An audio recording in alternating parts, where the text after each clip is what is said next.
नमस्कार दोस्तों, स्वागत है आप सभी का आपके अपने इस यूट्यूब चैनल बाय एमडी धीवर पर। दोस्तों, आज का जो हमारा क्लास होने वाला है वो क्लास नंबर फर्स्ट होने वाला है। और आज की क्लास का जो हमारा विषय रहने वाला है वो हिंदी भाषा रहने वाला है। और आज की क्लास का जो हमारा टॉपिक रहने वाला है वो मानक भाषा की स्वरूप एवं लक्षण के बारे में पढ़ेंगे। तो आज का जो क्लास हमारा रहेगा ना, उसमें हम लोग जानेंगे कि जो आप लोग ना पंडित सुंदरलाल शर्मा ओपन यूनिवर्सिटी से जो भी लोग pre B Ed entrance exam और pre D Ed entrance exam की तैयारी कर रहे हो ना, तो उसके लिए ना हम लोग ना आज से उसका क्लास लेना स्टार्ट कर दी हैं। और आप लोगों को पता होगा कि 29 जून को आप लोगों का जो एग्ज़ाम है वो होने वाला है। ठीक है, तो आप लोगों के पास 1 महीने का टाइम है और इस 1 महीने में ना आप लोगों को बेहतर तरीके से तैयारी करना है। और इसकी तैयारी के लिए ना मैं पर डे आप लोगों का ना कम से कम 1 से 2 क्लास आप लोगों का लेकर के आऊँगा। तो आप लोगों को क्या करना है, कंसिस्टेंसी के साथ आप लोगों को पढ़ना है। और जो भी मैं पढ़ाऊँ, चाहे वो MCQ हो चाहे वो थ्योरी हो, आप लोगों को ध्यानपूर्वक पढ़ना है, तभी आप लोग ना अच्छा नंबर ला सकते हो।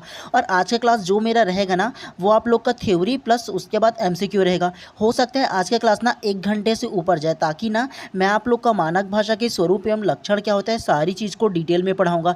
केवल मानक भाषा के अंतर क्या था इसे ही नहीं पढ़ाऊंगा, उसके पूरे डिटेल को पढ़ाऊंगा, ताकि आप लोग का एग्जाम में किसी भी प्रकार की अगर क्वेश्चन पूछा जाए ना, तो उस क्वेश्चन का आंसर आप लोग आराम से दे पाओ। इसलिए मैं विस्तार पूर्वक पढ़ाऊंगा, क्योंकि बाद में ये ना हो कि सर आपने तो मुझे ये पूरा पढ़ाया था लेकिन इसमें से किसी भी प्रकार का क्वेश्चन आया नहीं। तो क्वेश्चन आएगा इस लेवल से पढ़ाऊंगा ना, तो आप लोगों को मैं विस्तार पूर्वक पढ़ाऊंगा। ठीक है, तो ध्यान से आप लोगों को पढ़ना है। ठीक है, तो आप लोगों को क्या करना है, ये जो क्लास हो जाएगा ना, उसके बाद ना मैं अपने जो इसका जो PDF रहेगा ना, जितने भी क्लास लूँगा ना, चाहे वो MCQ हो चाहे वो थ्योरी हो, इन सभी का PDF ना मैं अपने टेलीग्राम चैनल पर डाल दूंगा। तो जाकर के सर्च कर लीजिए बाय MD धीवर करके ना, टेलीग्राम चैनल पर सर्च कर लीजिए, वहाँ आप लोगों को मिल जाएगा। और नहीं मिलेगा ना, तो इसी वीडियो के डिस्क्रिप्शन बॉक्स पे ना मैं इसका लिंक डाल दूंगा, अपना जो टेलीग्राम चैनल है उसका। तो वहाँ पर जाकर के आप लोग ना इसका जो संपूर्ण जो PDF रहेगा ना, चाहे वो किसी भी क्लास का हो, ठीक है, क्लास लेने के 1-2 घंटे बाद मैं उसको हमेशा डाल दिया करूँगा। तो आप लोग वहाँ से उसको डाउनलोड कर लीजिए। और इस क्लास को देखने के बाद ना, मतलब जो भी मैं क्लास लूँगा ना, उसको देखने के बाद ना दोबारा आप लोग प्रैक्टिस कीजिए, तब आप लोग का जो तैयारी है वो काफ़ी बेहतर तरीके से हो पाएगा। ठीक है, तो चलिए ज़्यादा देर नहीं करते हैं, हम लोग ना फटाफट क्लास को स्टार्ट करते हैं। और आप लोगों का किसी प्रकार की भी अगर कोई सवाल होगा ना, तो आप लोग बिल्कुल कमेंट कर लीजिएगा। ठीक है, और उससे पहले अगर आप लोग चैनल पर नए होंगे ना, तो चैनल को सब्सक्राइब कर लेना और बेल आइकन को दबा लेना, ताकि जब भी मैं आप लोग का प्रॉपर टाइम पे क्लास लेकर आऊँ ना, तो आप लोगों को नोटिफिकेशन मिले। और नोटिफिकेशन मिले इसलिए ज़्यादा ज़रूरी कि आप चैनल को सब्सक्राइब कर लो, क्योंकि देखो प्रॉपर एक टाइम में ना हम लोग का ये जो क्लास लेना संभव नहीं हो पाता है। ठीक है, क्योंकि मुझे भी पढ़ना होता है अपने खुद के लिए। ठीक है, तो इसीलिए मैं बोल रहा हूँ, अगर सब्सक्राइब कर लोगे ना, तो प्रॉपर टाइम पर आप लोगों को नोटिफिकेशन मिल जाएगा। ठीक है, तो चलिए जो मैं पढ़ाऊँगा ना, सारा चीज़ को आप लोगों को ध्यानपूर्वक पढ़ते जाना है। ठीक है, जिसको मैं बोलूँगा आप लोगों को ना, तो उसको आप लोग अपना पेन और कॉपी ले लीजिएगा और उसको नोट करते हुए चलिएगा। ठीक है, जो आने लायक रहेगा उसे मैं बताऊंगा। और आज का जो पहला क्लास है ना, वो हम लोग हिंदी का करेंगे। ठीक है, और आप लोग ना अगर कहीं आप लोग को सिलेबस नहीं मिला होगा ना, तो सबसे पहला टेलीग्राम चैनल पर मेरे जाइए और वहाँ सर्च कर लीजिए। ठीक है, वहाँ आप लोगों का ना इसका जो PDF रहेगा, मतलब आप लोग का जो सिलेबस है ना, मतलब जो पंडित सुंदरलाल शर्मा ओपन यूनिवर्सिटी का जो सिलेबस है ना, उसका मैंने पूरा सिलेबस का PDF डाल दिया है, तो वहाँ से डाउनलोड कर लीजिएगा। और आप लोग का सिलेबस में सबसे पहला जो है ना, वो आप लोग का मानक भाषा दिया गया है। तो ठीक है, और भाषा बोध के अंतर्गत मानक भाषा आता है। तो सारा चीज़ को हम लोग ध्यानपूर्वक पढ़ते हुए चलेंगे। ठीक है, तो सबसे पहला ये जो लाइन दी है ना, उसे आप लोगों को याद रखना है। कैसा लाइन, तो वर्ण, वर्ण के बाद शब्द, शब्द के बाद पद, और पद के बाद क्या आता है, वाक्य आता है। ऐसा क्वेश्चन पूछा जाता है, ठीक है, कूट में, कि सीक्वेंस बाय सीक्वेंस जमाइए करके ऐसे प्रश्न भी पूछ दिया जाता है। सबसे पहला क्या आएगा, तो सबसे पहला आप लोगों का वर्ण आएगा, वर्ण के बाद शब्द आएगा, और शब्द के बाद पद आएगा, और पद के बाद लास्ट में जो रहेगा वो वाक्य आएगा। तो ये सीक्वेंस को आप लोगों को याद रखना है। ठीक है, चलिए सबसे पहला हम लोग जान लेते हैं कि ये वर्ण क्या होता है। ठीक है, तो ध्यानपूर्वक आप लोग एक लाइन से पढ़ते हुए चलते हैं। ठीक है, सबसे फर्स्ट को पढ़िए, वह मूल ध्वनि जिसके खंड या टुकड़ा नहीं किया जा सकता वर्ण कहलाता है। तो वर्ण किसे कहते हैं, वह मूल ध्वनि जिसका खंड या टुकड़ा नहीं किया जा सकता क्या कहलाता है, तो वर्ण कहलाता है। ये बात आप लोग को याद रखना है। सेकंड को पढ़िए, वर्ण का दूसरा नाम अक्षर है। तो वर्ण का दूसरा नाम क्या है, तो अक्षर है। थर्ड को पढ़िए, भाषा की न्यूनतम इकाई वर्ण है। क्या है, तो भाषा की न्यूनतम इकाई वर्ण है। फोर्थ को पढ़िए, सार्थक ध्वनि के समूह को वर्ण कहते हैं। नेक्स्ट को पढ़िए, एक या एकाधिक ध्वनियों की इकाई जिसका उच्चारण एक झटके में होता है उसे अक्षर कहते हैं। ठीक है, उसके अलावा नेक्स्ट को फिर से पढ़िए, मानव मुख से उच्चारित होने वाली सबसे छोटी सार्थक ध्वनि या उसके प्रतीक वर्ण कहलाता है। ठीक है, क्या? तो मानव मुख से उच्चारित होने वाली सबसे छोटी सार्थक ध्वनि या उसके प्रतीक वर्ण कहलाती है। ये बात आप लोग को याद रखना है। उसके अलावा उदाहरण दिया है, देखिए आ ई क ख ग घ ड इत्यादि जितने हैं ना, वो सारा चीज़ वर्ण कहलाता है। ये बात आप लोग को याद रखना है। ठीक है, चलिए उसके अलावा वर्णमाला के बारे में ध्यान से पढ़ते हुए चलते हैं एक लाइन से। ठीक है, चलिए ये एक वर्णमाला क्या होता है उसको पढ़ते हैं। सबसे फर्स्ट लाइन को पढ़िए, वर्णों के क्रमबद्ध समूह या व्यवस्थित समूह को वर्णमाला कहते हैं। हिंदी में कुल 52 वर्ण होते हैं। आप लोगों ने अगर व्यापम का जो प्री डीएलएड इंट्रेंस एग्जाम हुआ था उसमें देखा होगा ना, हिंदी में पूछा गया था कि हिंदी भाषा में कुल कितने वर्ण होते हैं, पूछा गया था ना, तो कुल 52 वर्ण होते हैं। ये बात आप लोगों को याद रखना है। ठीक है, आप लोगों ने दिलाया होगा तो आप लोगों को पता भी होगा। उसके अलावा शब्द किसे कहते हैं उसको देखते हैं। वर्णों का ऐसा समूह जिससे निश्चित अर्थ की उत्पत्ति हो शब्द कहलाता है। ये वाक्य में प्रयुक्त होने चाहिए। जैसे उदाहरण दिया है, देखो र अ म अ राम। तो ये जो राम है ना वो कितने वर्ण हैं, तो ये आप लोग को याद रखना है। तो राम जो शब्द है ना वो आप लोग का 4 वर्णों से मिलकर बना है। जैसे कि र आ म अ, तो राम जो है ना वो 4 वर्णों से मिल करके बना है। ऐसे आप लोगों को याद रखते हुए चलना है। मूल शब्द को पढ़ो। क्या है मूल शब्द? वे शब्द जिन्हें और सार्थक खंडों में विभाजित नहीं किया जा सकता मूल शब्द या रूढ़ शब्द कहलाते हैं। ठीक है, तो मूल शब्द क्या कहलाते हैं आप लोग को पता चल गया ना। वे शब्द जिन्हें सार्थक खंड में विभाजित नहीं किया जा सकता वे मूल शब्द या रूढ़ शब्द कहलाते हैं। जैसे आप लोग को एक एग्जाम्पल दूँ मैं अपने तरफ से, तो ये जो राम शब्द है ना, उसे आप लोग अगर 2 खंड में विभक्त करो, रा को अलग लिख दो, उसके बाद माँ को अलग लिख दो, तो ये अलग खंड में अगर विभक्त हो गया तो रा का कोई अर्थ निकल रहा है क्या, या माँ का कोई अर्थ निकल रहा है क्या? नहीं निकल रहा है ना। राग बोल करके देखो, कुछ पता चल रहा है क्या? नहीं पता चल रहा है ना। और उसके बाद दोनों को एक में करके देखो, राम, तो राम से हम लोग को एक अर्थ मिल गया ना कि हाँ भगवान राम या नाम राम है ना, तो ये पता चल गया ना। तो मूल शब्द वे शब्द कहलाते हैं जिसका खंड या टुकड़ा करने पर ना कोई अर्थ नहीं निकलता। ठीक है, तो उसे मूल शब्द कहते हैं। ये बात आप लोगों को याद रखना है। ठीक है, उसके अलावा सार्थक शब्द क्या कहलाते हैं इसे जान लो। वे शब्द जिनका निश्चित अर्थ हो सार्थक शब्द कहलाते हैं। जैसे सार्थक शब्द का उदाहरण दो तो इसी राम को ही ले लो। अगर मैं राम बोलता हूँ तो आप लोग को एक सार्थक अर्थ पता चल रहा है ना, तो वे एक सार्थक शब्द होगा। मतलब किसी निश्चित अर्थ का बोध कराए ना, वो आप लोग का सार्थक शब्द कहलाएगा। ठीक है, शब्दों के अक्षरों का हेर फेर वर्ण विपर्यक कहलाता है। तो विपर्यक क्या कहलाता है? शब्दों के अक्षरों का हेर फेर विपर्यक कहलाता है। ये बात आप लोगों को याद रखते हुए चलना है। ध्यान से आप लोग सिर्फ पढ़ते हुए चलिएगा। ठीक है, एकदम रटने की आवश्यकता नहीं, आप लोग समझते हुए चलिएगा। ठीक है, उसके अलावा पद किसे कहते हैं ध्यानपूर्वक पढ़िएगा। ठीक है, ध्यान से पढ़ो इसे। जब शब्द को व्याकरण के नियमानुसार किसी वाक्य में प्रयोग करते हैं तब वह पद बन जाता है। अन्य शब्दों में पद कुछ शब्दों के मेल होते हैं जो किसी भी अर्थ को पूरा नहीं करते, अर्थात वे वाक्यांश होते हैं जो अर्थपूर्ण होते हैं। उदाहरण राम खाया। ये जो उदाहरण दिया है राम खाया, इससे आप लोग को क्या पता चल रहा है? राम ने क्या खाया, किस चीज़ को खाया, ये कुछ पता चल रहा है क्या?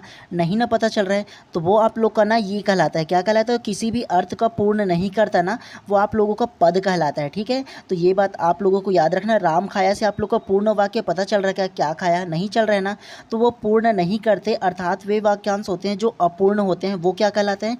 पद कहलाते हैं। ये बात आप लोगों को याद रखते हुए चलना है। उसके अलावा वाक्य किसे कहते हैं ये बात आप लोग जान लो, ध्यान से पढ़िएगा आप लोग। ठीक है, 2 या 2 से अधिक पदों के सार्थक समूह जिसका पूर्ण रूपेण अर्थ निकलता है वाक्य कहलाते हैं। अर्थात वाक्य किसे कहते हैं? या 2 या 2 से अधिक जो पद होते हैं ना, उसका जो सार्थक समूह है, मतलब सार्थक जो उसका अर्थ निकलता है ना, वे वाक्य कहलाते हैं। जैसे उदाहरण दिया है राम आम खा रहा है, तो राम क्या खा रहा है? तो आम खा रहा है। तो ये एक सार्थक अर्थ निकला ना। मतलब यह पंक्ति वाक्य है जो निश्चित उद्देश्य को दर्शाती है। मतलब ये जो वाक्य हम लोगों ने पढ़ा राम आम खा रहा है, तो इससे हम लोग को पता चल रहा है ना कि वो क्या कर रहा है।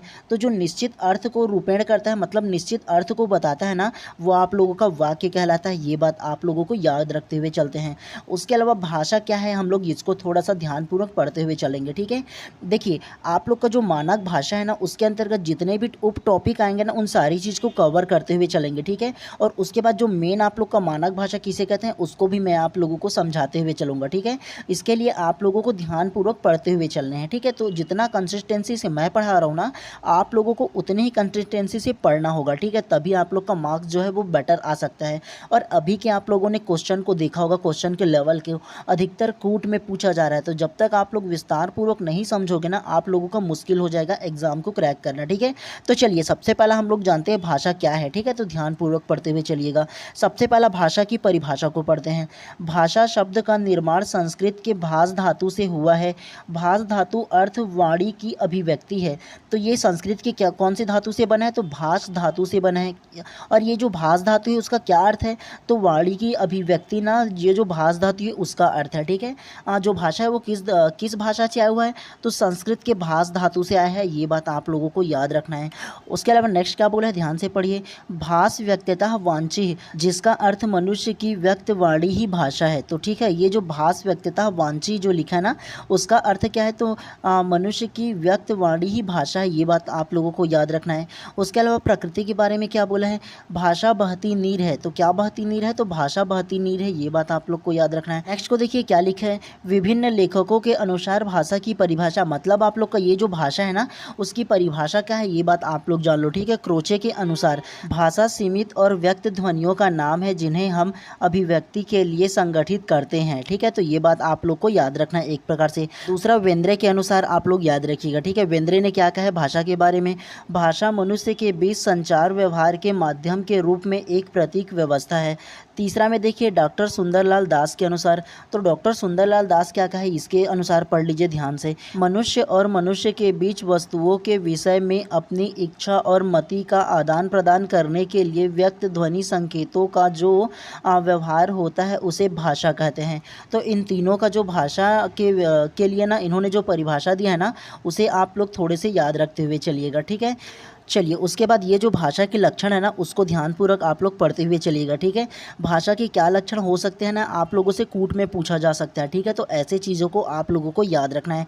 सबसे पहला मौखिक श्रव्य माध्यम, दूसरा अंतर विनिमयता, तीसरा यादृच्छिकता, चौथा परंपरागतता, पांचवा विविधता, छठा अभिरचना द्वैत्व द्वैतता, और सातवां विस्थापन, और आठवां जो है ना वो सृजनात्मकता। तो भाषा के इतने जो लक्षण है ना, इन सारे वर्ड को आप लोगों को याद रखना है, ठीक है। चलिए उसके अलावा बोली क्या होता है इसके बारे में थोड़े से जान लेते हैं। आप लोग ना एक नज़र ना सरसरी निगाहों से ना आप लोग पढ़ते हुए चलिएगा, ठीक है। जिसे मैं बोलूँगा नोट करना है उसे आप लोग नोट कीजिएगा, ठीक है। चलिए सबसे पहला बोली क्या होता है इसके बारे में थोड़ा सा हम लोग पढ़ लेते हैं। तो चलिए बोली क्या होता है सबसे पहला पढ़ते हुए चलते हैं। बोली की परिभाषा को ध्यानपूर्वक पढ़िए। सबसे पहला, भाव तथा विचारों के अभिव्यक्त करने का वह माध्यम जिसे केवल मौखिक रूप में प्रयोग किया जाता है, इसकी अपनी लिपि नहीं होती है, इसे बोली कहते हैं। या भाषा के जिन रूपों का प्रयोग साधारण जनता अपने समूह या घरों में करती है उन्हें बोली कहते हैं। तो अगर मैं आप लोगों को बोली को थोड़े से समझाऊँ ना, तो जो आप लोग घर में जो बोलते हो, मतलब जैसे हम लोग छत्तीसगढ़ी तौर पर हम लोग अपने आसपास के एरिया में बोलते हैं, उसे हम लोग बोली कहते हैं बोलचाल की भाषा में, ठीक है। जिसका कोई ना अपना कोई मौखिक लिखित रूप में कोई दस्तावेज नहीं होता, ठीक है, मतलब कोई लिपि नहीं होता, जिसे हम लोग बोली कहते हैं। ये बात आप लोगों के समझ में आया ना। उसके अलावा नेक्स्ट क्या क्या है उसे पढ़िए। भारत में कुल मिलाकर 650 बोलियां बोली जाती है। कितनी बोली बोली जाती है, तो 650 बोली जाती है। ये बात आप लोग को याद रखना है, जो देश की विभिन्न क्षेत्रों में प्रचलित है। उसके अलावा नेक्स्ट को पढ़िए। बोली भाषा की छोटी इकाई है, इनमें देशज शब्द तथा घरेलू शब्दावली का बाहुल्य होता है। व्याकरणिक दृष्टि से भी इसमें मानकीकरण का अभाव होता है, ठीक है। नेक्स्ट को पढ़िए। बोली का विकास विभाषा में और विभाषा का विकास भाषा में होता है। मतलब बोली, विभाषा और भाषा, ये जो सीक्वेंस है आप लोगों को नोट करना है या याद रखना है, ठीक है। पहले क्या आएगा, तो पहला बोली आएगा, फिर विभाषा आएगा, फिर भाषा आएगा। ऐसे सीक्वेंस पूछे जाते हैं, मैं कई एग्जाम में देखा हूँ, ठीक है। तो इसलिए आप लोगों को बोल रहा हूँ। उसके अलावा इसके उदाहरण दिया है बोली को, तो आप लोग ध्यान से देखिए। भाषा, खड़ी बोली जो होता है ना वो हिंदी भाषा होता है, मतलब खड़ी बोली हिंदी होता है, ठीक है। ये बात आप लोग को याद रखना है। विभाषा, विभाषा क्या होता है, हिंदी क्षेत्र की प्रमुख बोली जैसे ब्रज भाषा, अवधी, खड़ी बोली, भोजपुरी, मैथिली।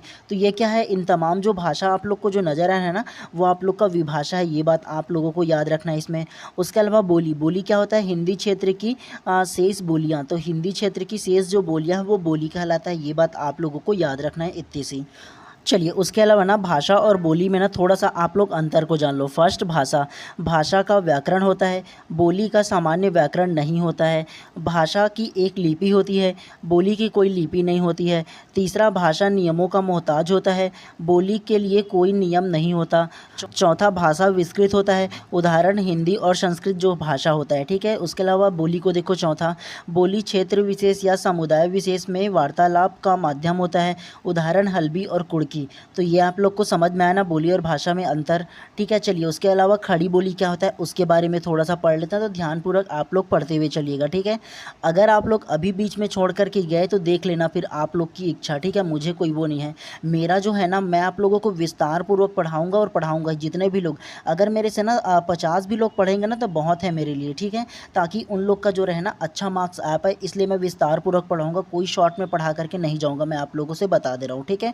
चलिए सबसे पहले हम लोग खड़ी बोली क्या होता है इसके बारे में थोड़ा सा पढ़ लेते हैं। खड़ी बोली का मूल नाम क्या है, तो कौरवी नाम है, ये बात आप लोगों को याद रखनी है। उसके अलावा साहित्यिक भाषा बनने के बाद ये खड़ी बोली कहलाती है, ये जान लो आप लोग। उसके अलावा सामान्य नाम क्या है ये जान लो, बोलचाल की हिंदुस्तानी, सरहिंद, वर्नाकुली, खड़ी बोली आदि, ठीक है। तो ये जो खड़ी बोली जो है ना उसको आप लोग क्या क्या कहते हैं, तो बोलचाल की हिंदुस्तानी, सरहिंद, वर्नाकुली और खड़ी बोली, तो ये चारों नाम को आप लोगों को याद रखना है। केंद्र क्या है इसका, तो केंद्र कुरु जनपद अर्थात उत्तर प्रदेश, उत्तराखंड, हरियाणा जो क्षेत्र है वो उसका केंद्र है, ये बात आप लोग को याद रखना है। बोलने वाले की जनसंख्या बोलोगे ना तो 1.5 से 2 करोड़ लोग इसकी ये भाषा का प्रयोग करते हैं। अगर साहित्य की बात करोगे ना तो कौरवी में लोक साहित्य उपलब्ध है, जिसमें संगीत, गीत, नाटक, लोक कथा, गप्पे, पहेली आदि का उदाहरण प्रिय होते हैं। इसकी जो विशेषता है, मतलब खड़ी बोली की विशेषता है, इसे जान लो। आज की हिंदी मूलतः कौरवी पर ही आधारित है, दूसरे शब्दों में हिंदी भाषा का मूलाधार मतलब मूलोद्गम कौरवी भाषा या खड़ी बोली से हुआ है, ठीक है। तो आप लोग एक बात याद रख लो, ठीक है, जो हिंदी है उसे क्या कहते हैं, तो उसे कौरवी भी कहते हैं, मतलब खड़ी बोली भी कहते हैं। ये दोनों नाम को आप लोगों को याद रखनी है, ठीक है। ऐसे आप लोगों से क्या है कूट में पूछा जा सकता है, ठीक है, अलग अलग नाम को देकर के, तो आप लोगों को याद रखना है। मैंने आप लोगों को बोला था ना कि आज का जो क्लास है वो थोड़ा सा लंबा होने वाला है, क्योंकि मैं आप लोगों का ना मानक भाषा से रिलेटेड जितने भी उसके जो टॉपिक हैं अंदर में आने वाले ना सारी चीज़ को पढ़ाऊँगा, कोई भी शॉर्ट में पढ़ा करके आप लोगों को नहीं जाऊंगा मैं, ठीक है। क्योंकि आप लोगों को 1 महीना का टाइम है और इस 1 महीने में मेरे को आप लोगों को विस्तार पूर्वक पढ़ाना है और सारे जो विषय है सारे को आप लोग को कवर कराना है। तो इस 1 महीने में मैं करा दूंगा आप लोगों का, ये गारंटी मेरी है, ठीक है। बशर्ते आप लोगों को कंसिस्टेंसी के साथ पढ़ते हुए चलना है। चलिए इसके बाद सबसे पहला हम लोग ना ये जो मानक भाषा क्या होता है इसके बारे में थोड़ा सा जान लेते हैं। सबसे पहला अन्य नाम करके दिया है, ठीक है, परिनिष्ठ भाषा, साधु भाषा, नागर भाषा। तो मानक भाषा को क्या क्या कहते हैं, परिनिष्ठ भाषा, साधु भाषा, नागर भाषा कहते हैं। ये तीनों को आप लोगों को याद रखना है।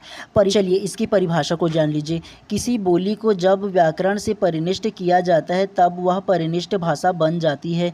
आज की खड़ी बोली हिंदी लगभग 200 साल पहले एक बोली ही थी, आज हिंदी परिनिष्ठ भाषा है, ठीक है। उसके अलावा इसके लक्षण क्या क्या है इसको जान लेते हैं। सबसे पहला व्याकरण सम्मत होती है, दूसरा वह सर्वमान्य होती है, तीसरा उससे क्षेत्रीय अथवा स्थानीय प्रयोग से बचने की प्रवृत्ति होती है अर्थात वह एक रूप होती है। चौथा क्या बोला है, वह हमारे सांस्कृतिक, शैक्षणिक, प्रशासनिक, संवैधानिक क्षेत्रों का कार्य संपादित करने में सक्षम होती है। पांचवा को पढ़िए, वह सुस्पष्ट, सुनिर्धारित एवं सुनिश्चित होती है, उसके संप्रेषण से कोई भ्रांति नहीं होती। छठवां क्या बोला है, वह नवीन आवश्यकताओं के अनुरूप निरंतर विकसित होती रहती है। सातवां क्या बोला है, नए शब्दों के ग्रहण और निर्माण में वह सार्थक होती है। तो इतनी बातें आप लोगों को याद रखना है मानक भाषा के बारे में, ठीक है। चलिए उसके अलावा थोड़ा सा और जो दिया है ना उसको भी पढ़ते हुए चलेंगे, किसी भी प्रकार की शॉर्ट में नहीं पढ़ेंगे हम लोग, ठीक है। चलिए नोट करके दिया है, सबसे पहला उसे पढ़िए। भाषा के आदर्श रूप को परिनिष्ठता भाषा और मानक भाषा भी कहा जाता है। मतलब भाषा के जो आदर्श रूप है ना उसे परिनिष्ठ भाषा और मानक भाषा भी कहा जाता है। तो इन दोनों को आप लोगों को याद रखना है। मानक भाषा के कौन कौन से तत्व है इसे जान लो। सबसे पहले ऐतिहासिकता, दूसरा स्वायत्तता, तीसरा केंद्रोन्मुखता, चौथा बहुसंख्यक प्रयोगशीलता, पांचवा सहजता बोधगम्यता और छठा क्या बोला है व्याकरणिक सभ्यता और सातवां सर्वाधिक एकरूपता। तो ये सातों चीज़ों को आप लोगों को याद रखना है शॉर्ट में, ठीक है। चलिए, उसके अलावा मानक हिंदी के जो अर्थ है ना, उसे हम लोग थोड़े से शॉर्ट में पढ़ दे रहा हूँ, आप लोग सिर्फ सुनिएगा, ठीक है। मैं ध्यान से पढ़ दे रहा हूँ आप लोगों के लिए। मानक हिंदी भाषा का अर्थ हिंदी भाषा के स्थिर रूप से है जो अपने पूरे क्षेत्र में शब्दावली तथा व्याकरण की दृष्टि से समरूप है, इसलिए वह सभी लोगों के द्वारा मान्य है, सभी लोगों द्वारा सरलता से समझी जा सकती है, अन्य भाषा के रूपों के मुकाबले वह अधिक प्रतिष्ठित है। मानक हिंदी भाषा ही देश की अधिकृत हिंदी भाषा है, वह राजकाज की भाषा है, ज्ञान विज्ञान की भाषा है, वह साहित्य संस्कृति की भाषा है। अधिकांश विद्वान साहित्यकार राजनेता औपचारिक अवसरों पर इसी भाषा का प्रयोग करते हैं। आकाशवाणी दूरदर्शन पर जिस हिंदी भाषा में समाचार प्रसारित होते हैं, प्रतिष्ठित समाचार पत्रों एवं पत्रिकाओं में जिस हिंदी का प्रयोग होता है, जिन्हें हिंदी में सामान्यतः मूल लेखन व अधिकृत अनुवाद होता है, वह मानक हिंदी भाषा ही है। मानक हिंदी भाषा हिंदी के विभिन्न रूपों के सर्वमान्य रूप है, वह पूरी तरह से सुनिश्चित व सुनिर्धारित है, तथापि इसमें गतिशील भी है। तो इतनी बातें आप लोगों को याद रखना है। मुझे लगता है कि आप लोग इतनी बातों को समझ गए होंगे, ठीक है।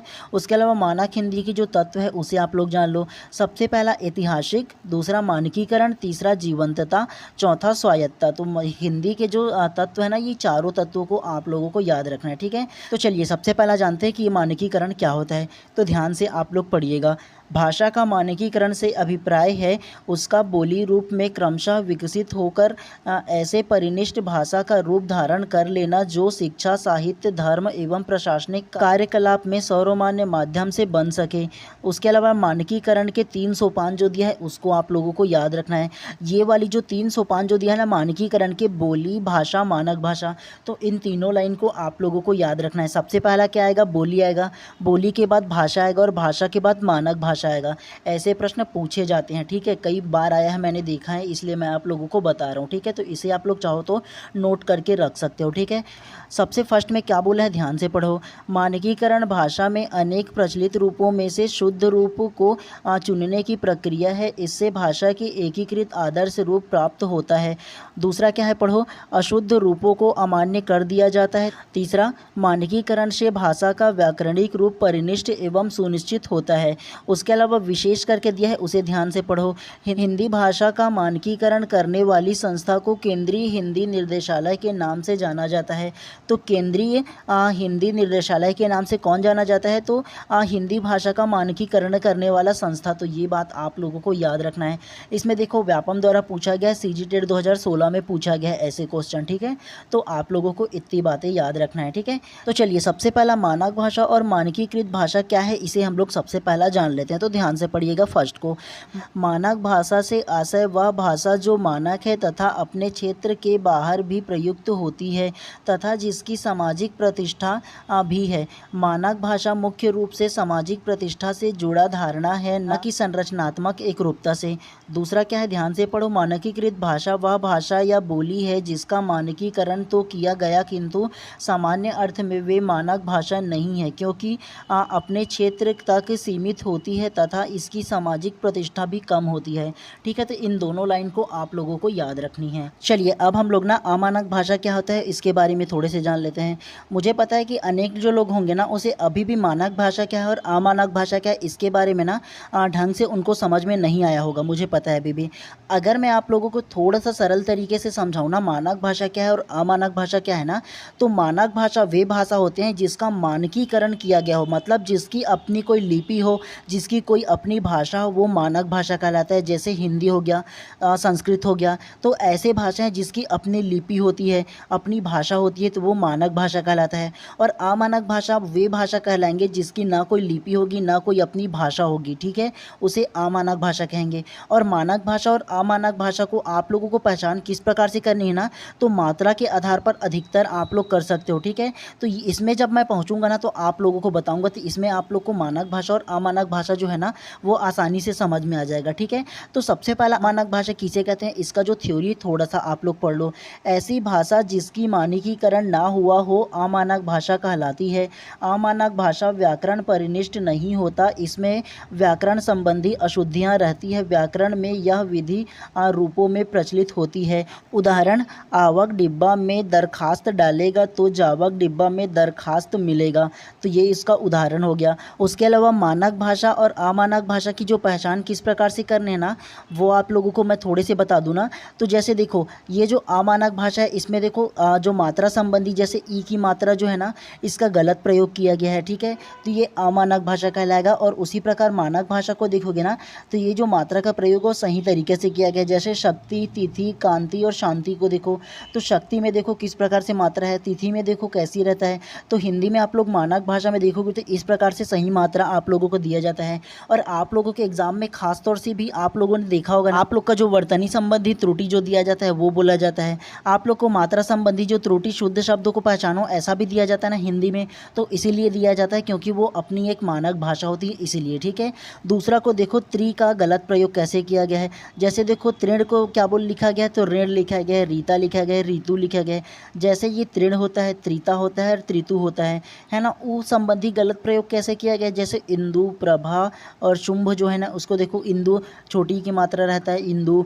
प्रभु में भी देखो, शंभु में भी देखो, तो इस प्रकार से रहता है। तो आप लोगों को ऐसे समझते हुए चलना है। ठीक है, चलिए उसके बाद राष्ट्रभाषा क्या होता है उसके बारे में थोड़ा सा जान लेते हैं। ठीक है, ध्यान से पढ़िएगा। किसी भी देश की परिनिष्ठित भाषा जब व्यापक रूप से बहुसंख्यक जनता द्वारा व्यवहार में ग्रहण कर ली जाती है तब आगे चलकर राजनीतिक और सामाजिक शक्ति का आधार पर राष्ट्रभाषा का स्थान प्राप्त कर लेती है, ग्रहण कर लेती है। ठीक है, तो फर्स्ट क्या बोला है इसको पढ़ते हुए चलिए। राष्ट्रभाषा के प्रयोग क्षेत्र विस्तृत और देशव्यापी होती है। दूसरा क्या बोला है, देखो, यह देश की संपर्क भाषा होती है, इसका व्यापक जनाधार होता है। तीसरा को पढ़िए, राष्ट्रभाषा शब्द कोई संवैधानिक शब्द नहीं है बल्कि यह प्रयोगात्मक, व्यवहारिक व जनमान्यता प्राप्त शब्द है। ठीक है, तो अगर मैं आप लोगों को ये जो राष्ट्रभाषा है ना उसे थोड़ा सा आप लोगों को सरल तरीके से समझाऊँ ना, तो कोई राष्ट्र द्वारा ना बहुसंख्यक मतलब अधिकतर लोगों द्वारा एक ही भाषा जो बोला जाता है ना, तो वो आगे चलकर की राजनीतिक जो राजनेता होते हैं उन लोग प्रयोग करते हैं। ठीक है, तो ऐसे और उसके साथ साथ समाज की जो शक्तियाँ हैं बहुसंख्यक लोग जो है वो प्रयोग करते हैं। तो ऐसी भाषा ना आगे चलकर की राष्ट्रभाषा का स्थान प्राप्त कर लेता है, तो इसे ही हम लोग ना राष्ट्रभाषा कहते हैं। मतलब जितना ज़्यादा बहुसंख्य जनता द्वारा किसी देश में ना बोला जाएगा ना उस भाषा को ना, तो वह वहाँ की राष्ट्रभाषा कहलाती है। तो इतनी बातें आप लोगों को याद रखना है राष्ट्रभाषा के बारे में। ठीक है, राष्ट्रभाषा किसे कहते हैं समझ में आया ना। उसके अलावा अधिकतर लोगों का ये कन्फ्यूज़न रहता है कि राष्ट्रभाषा और राजभाषा क्या होता है। तो सबसे पहले हम लोग ना राजभाषा को फिर से पढ़ लेते हैं, उसके बाद दोनों में ना कंपैरिजन के थ्रू ना मैं आप लोगों को समझाऊंगा। ठीक है, कि राजभाषा किसे कहते हैं और राष्ट्रभाषा किसे कहते हैं। ठीक है, तो चलिए सबसे पहला हम लोग ना राजभाषा किसे कहते हैं इसे ध्यानपूर्वक पढ़ते हुए चलते हैं। तो चलिए सबसे पहला ना राजभाषा से तात्पर्य मतलब राजभाषा क्या होता है इसके बारे में जान लेते हैं। राजकाज की भाषा, जो भाषा देश के राजकीय कार्यों के लिए प्रयुक्त होती है वह राजभाषा कहलाती है। राजाओं नवाबों के ज़माने में इसे दरबारी भाषा भी कहा जाता है। ठीक है, आप लोग को थोड़े से समझ में आया ना राजभाषा किसे कहते हैं। तो राजभाषा जो होता है वो राजकाज की भाषा मतलब अधिकतर ना राजकीय कार्य मतलब ऑफिस में जो भाषा बोली जाती है, मतलब जो ऑफिशियल जो वर्क होता है ना, तो उसमें जो भाषा बोली जाती है उसे राजभाषा कहते हैं। अगर आप लोग किसी स्कूल में जाओगे, किसी ऑफिस में जाओगे, चाहे वो कलेक्टर के ऑफिस में हो, चाहे और किसी की जो सरकारी ऑफिस में वहाँ जाओगे, तो कौन सी भाषा का प्रयोग करोगे, हिंदी भाषा की ना प्रयोग करोगे। तो जो भाषा जो ऑफिस में अधिकतर प्रयोग होता है मतलब राजकाज के कार्यों में उपयोग होता है ना, उसे हम राजकीय भाषा कहते हैं, मतलब राजभाषा कहते हैं। ये बात आप लोगों को समझ में आया ना। ठीक है, चलिए उसके अलावा संवैधानिक प्रावधान क्या है इसे हम लोग जान लेते हैं। ठीक है, तो ये वाला जो लाइन है ना वो सारी को आप लोगों को याद रखना है। ठीक है, फैक्चुअल के तौर पर पूछा जा सकता है क्योंकि आपके सिलेबस में है, इसलिए मैं बोल रहा हूँ आप लोग को। ठीक है, तो सबसे पहले देखिए अनुच्छेद 343 संघ की राजभाषा हिंदी और लिपि देवनागरी होगी। तो अनुच्छेद किस में, तो 343 में ना संघ की राजभाषा हिंदी और लिपि देवनागरी होगी। ये बात आप लोगों को याद रखना है। दूसरा को देखिए अनुच्छेद 346 एक राज्य और दूसरे राज्य के बीच पत्रादि की राजभाषा। तो अनुच्छेद 346 में क्या है, एक राज्य और दूसरे राज्य की के बीच पत्रादि की भाषा दिया गया है, ये बात आप लोग को याद रखना है। तीसरा को देखिए, अनुच्छेद 351 हिंदी भाषा के विकास के लिए निर्देश दिया गया है, किसमें? तो अनुच्छेद 351 में। उसके अलावा चौथा को देखो, अनुच्छेद 349 भाषा के संबंधित कुछ विधियां अधिनियमित करने के लिए विरोध प्रक्रिया, मतलब अनुच्छेद 349 है ना, उसमें भाषा से संबंधित कुछ विधियां और अधिनियमित करने के लिए उसमें कुछ विरोध के लिए प्रक्रिया दिया गया है, तो ये बात आप लोगों को याद रखनी है। उसके अलावा इसके विशेषता क्या क्या है थोड़ा सा आप लोग जान लो। राजभाषा सरकारी कामकाज चलाने की आवश्यकता की उपज होती है। दूसरा क्या बोला है? स्वशासन आने के पश्चात राजभाषा की आवश्यकता होती है। प्राय राष्ट्रभाषा ही स्वशासन आने के पश्चात राजभाषा बन जाती है। भारत में हिंदी को राजभाषा का दर्जा प्राप्त हुआ है। ठीक है, तो अगर मैं आप लोगों को ना राजभाषा और राष्ट्रभाषा में थोड़ा सा अगर अंतर बताऊँ ना, तो देखो राष्ट्रभाषा वे भाषा कहलाती है जिस देश के अधिकतर जो बहुसंख्य जो जनता है ना, उसके द्वारा जो बोला जाने वाली जो भाषा है ना, उसे आप लोग राष्ट्रभाषा कहेंगे। ठीक है, उसके अलावा राजभाषा वे भाषा होंगे जिसमें अधिकतर जो ऑफिस होगी, मतलब गवर्नमेंट जो ऑफिस होंगे ना, मतलब कामकाज के जो कार्य होंगे ना, उसमें प्रयुक्त की जाने वाली जो भाषा होंगी ना, उसे हम लोग राजभाषा कहेंगे। ठीक है, इन दोनों बातों में थोड़े से आप लोग का अंतर है, इन दोनों को आप लोगों को याद रखनी है। ठीक है, तो चलिए नेक्स्ट को फिर से पढ़ते हुए चलते हैं। चलिए उसके अलावा जो विशेष दिया है ना, उसको ध्यान से पढ़ते हुए चलते हैं। ये जो चार पॉइंट दिया है ना, उसे आप लोग खास तौर से कॉपी में नोट करके रख लीजिए। ठीक है, इसमें फैक्चुअल प्रश्न पूछा जा सकता है। ठीक है, तो सबसे पहला देखो, भारतीय संविधान को 14 सितंबर 1949 को हिंदी को राजभाषा का दर्जा मिला। तो हिंदी को कब राजभाषा का दर्जा मिला? तो 14 सितंबर 1949 को। तो ये फैक्चुअल के तौर पे आप लोगों को याद रखना है। दूसरा, संविधान के अनुच्छेद 343(1) के अनुसार संघ की भाषा राजभाषा हिंदी और लिपि देवनागरी लिपि होगी। ठीक है, कौन सा में? 343(1) के अनुसार। ठीक है, संघ की भाषा राजभाषा और लिपि देवनागरी होगी, किसमें? तो अनुच्छेद 343 में आप लोगों को याद रखना है। थर्ड को देखो, राजभाषा आयोग के प्रथम अध्यक्ष बाल गंगाधर खरे थे। तो कौन थे राजभाषा के प्रथम अध्यक्ष? तो बाल गंगाधर खरे थे, ये बात आप लोगों को याद रखना है। राजभाषा आयोग के प्रथम बैठक 15 जुलाई 1955 को, कब? तो 15 जुलाई 1955 को हुई थी। ये तीनों को आप लोग को याद रखना है। चौथा को देखो, 14 सितंबर 1949 को सर्वसम्मति से हिंदी को भारत की राजभाषा घोषित कर दिया गया। संविधान के अनुच्छेद 343 में लिखा गया कि देवनागरी लिपि में लिखी गई हिंदी संघ की राजभाषा होगी। तो ये चारों पॉइंट्स को आप लोगों को याद रखना है। ठीक है, चलिए उसके अलावा विभाषा या उपभाषा क्या होता है, इसके बारे में थोड़ा सा जान लेते हैं। इन सारे थ्योरी को आप लोगों को पढ़ने की आवश्यकता नहीं है, मैं PDF दे दूंगा ना, तो उसमें पढ़ लीजिएगा। विभाषा क्या होता है मैं आप लोगों को थोड़े से सिर्फ समझा देता हूँ। ठीक है, विभाषा वे भाषा होती है ना जो हिंदी क्षेत्र की, मतलब अगर मान लो भारत में हिंदी बोली जाती है, तो अगर आप हिंदी बोली जाती है भारत में, तो आप जहाँ पास रहते हो, जिस क्षेत्र में रहते हो ना, तो उस प्रमुख क्षेत्र में आप अपनी मदर टंग बोलते होंगे, मतलब जैसे छत्तीसगढ़ी बोलते होंगे, छत्तीसगढ़ में रहते हो तो उस क्षेत्र में अगर आप छत्तीसगढ़ी बोलते हो तो वो आप लोग की विभाषा या उपभाषा कहलाता है। ये बात आप लोगों को याद रखना है, आप लोगों के समझने के लिए। ठीक है, तो विभाषा उसे ही बोलते हैं। ठीक है, जैसे हिंदी क्षेत्र की प्रमुख बोलियों को विभाषा कहते हैं, बस इतना ही जान लो। ठीक है, और इसके अलावा ना मैं PDF डाल दूंगा ना, तो इसको आप लोग ध्यान से पढ़ लेना। मुझे ना आप लोगों को ना केवल ये जो इंपॉर्टेंट जो फैक्ट है ना, उसे आप लोगों को समझाना है, इसलिए इसे मैं लेकर के आऊँ। ठीक है, तो चलिए सबसे पहला आप लोग ये जान लीजिए कि हिंदी भाषा की ना जो उपभाषा है उसमें प्रमुख 5 बोलियां आती है। ठीक है, जो हिंदी भाषा में प्रमुख उपभाषा उसमें 5 बोलियां आती है। कौन कौन सी? पश्चिमी हिंदी, राजस्थानी हिंदी, पूर्वी हिंदी, बिहारी हिंदी और पहाड़ी हिंदी। तो ये पाँचों को आप लोग को याद रखना, और पाँचों के अंतर्गत कौन कौन सी जो बोली आती है प्रमुख, उसको भी आप लोगों को याद रखना है। ये बहुत ही ज़्यादा पेचीदा है। अब आप बोलोगे कैसे याद रखूं, तो मैं जैसा बोलता हूं वैसे ही आप लोगों को याद रखते हुए चलना है। ठीक है, तब आप लोग अच्छे से समझ पाओगे, आप लोग को इसे रटना नहीं है। ठीक है, तो सबसे पहले आप लोगों को क्या करना है, आप लोगों को ना इंडिया का एक छोटा सा मैप बना लेना है। कैसे? तो इस प्रकार से एक छोटा सा मैप बना लीजिए ना, ताकि आप लोग को बहुत अच्छे तरीके से याद रहे। ठीक है, इस प्रकार से मैं दक्षिण भारत का सिर्फ बना दे रहा हूँ ताकि आप लोगों को अच्छे से समझा सकूँ। ठीक है, ध्यान से समझिएगा आप लोग। सबसे पहला पश्चिमी हिंदी। तो पश्चिम आप लोग को किस साइड है, आप लोग ये बताओ। तो पश्चिम आप लोगों का इस साइड है, आप लोग को पता होगा। तो पश्चिम हिंदी मतलब पश्चिम साइड की जो बोली जाती है ना, उस साइड को पश्चिमी हिंदी कहते हैं। ये बात आप लोग याद रखना है। तो इस तरफ आप लोग मान लो यहाँ पर जो प्रमुख क्षेत्र है ना, वहाँ पर कन्नौजी, बुंदेली, ब्रज, खड़ी बोली और हरियाणवी बोला जाता है। मतलब ये कन्नौजी, बुंदेली, ब्रज भाषा, खड़ी बोली और हरियाणवी बोली जाती है। ये इस क्षेत्र में आप लोगों को याद रखना है, पश्चिमी क्षेत्र में, ठीक है। ऐसे समझोगे तभी आप लोगों को याद होगा। उसके अलावा राजस्थानी हिंदी, तो राजस्थानी हिंदी को कैसे याद रखोगे, तो यहाँ पास आप लोग का राजस्थान जो राज्य है वो आप लोग को पता होगा। राजस्थान की राजधानी क्या है, वो आप लोग का जयपुर है, आप लोग को पता होगा, तो जयपुरी आएगा। और राजस्थान में कौन रहता है, तो मारवाड़ी रहता है, मेवाती रहता है और मालवी रहता है, ठीक है। तो राजस्थान की जो राजधानी है वो क्या है, तो वो आप लोगों का जयपुर है, तो जयपुरी बोली जाती है, समझ लेना। मारवाड़ी भी रहते हैं वहाँ, तो मारवाड़ी बोली जाती है। और उसके अलावा मेवाती भी रहता है, तो मेवाती बोली जाती है। मालवी रहता है, तो मालवी भी बोली जाती है। तो ऐसे आप लोगों को याद रखना है सिर्फ, ठीक है। उसके अलावा पूर्वी हिंदी, तो पूर्व किस तरफ है आप लोग का, तो पूर्व आप लोग का इस तरफ है। तो पूर्वी हिंदी में क्या है, तो इस तरफ आप लोग का छत्तीसगढ़ है ना, तो पूर्वी में क्या आएगा, तो छत्तीसगढ़ी आएगा, अवधी और बघेली आएगा। तो छत्तीसगढ़ी, अवधी, बघेली, तो ऐसे आप लोग का इस तरफ पूर्व की साइड में याद रखना है। उसके अलावा बिहारी हिंदी, तो बिहारी हिंदी में 3 आता है। आप लोग को पता होगा इस साइड उत्तर में आप लोगों का बिहार है ना। तो बिहार में कौन कौन सा बोला जाता है, तो बिहार में आप लोग का भोजपुरी बोला जाता है, मैथिली और मागही, तो इन तीनों को आप लोगों को याद रखना है।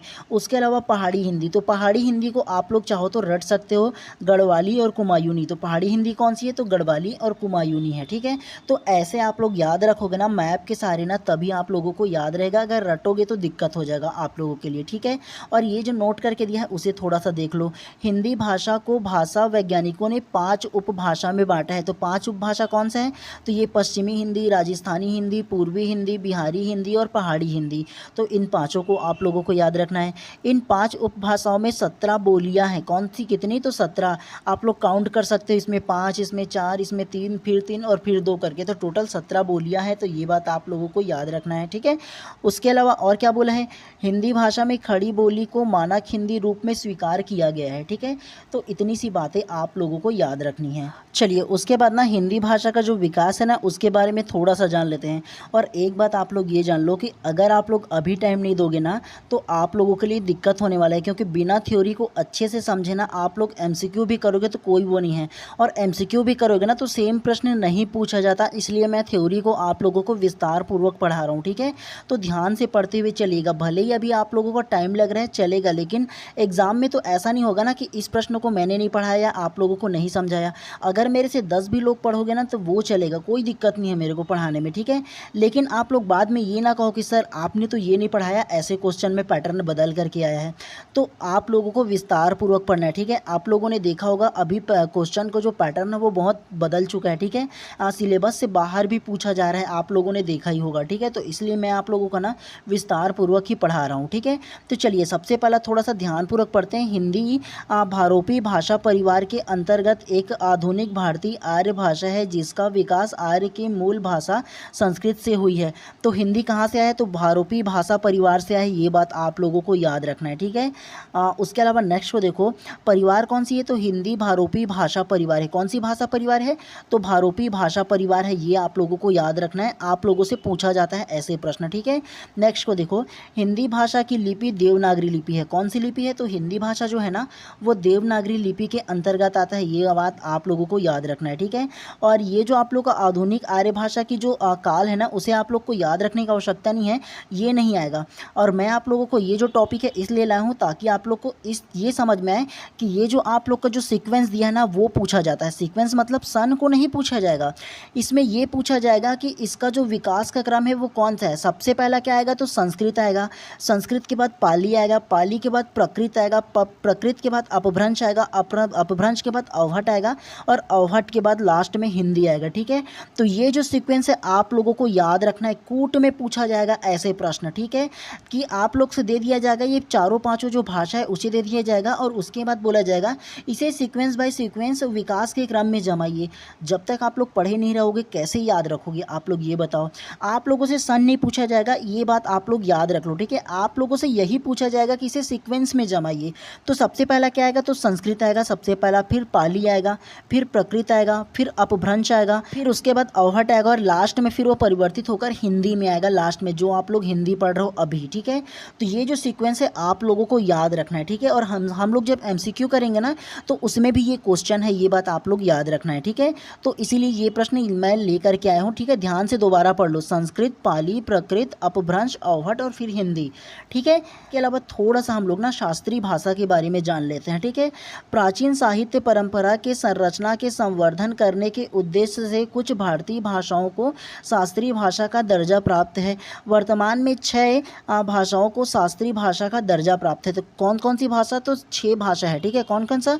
तमिल, संस्कृत, कन्नड़, तेलुगु, मलयालम और ओडिया। कौन कौन सा? तो तमिल, संस्कृत, कन्नड़, तेलुगु, मलयालम और ओडिया, जो 6 भाषा है ना वो शास्त्रीय भाषा है। तो सबसे पहला देखो ना, तो शास्त्रीय भाषा का दर्जा प्राप्त किसी हुआ?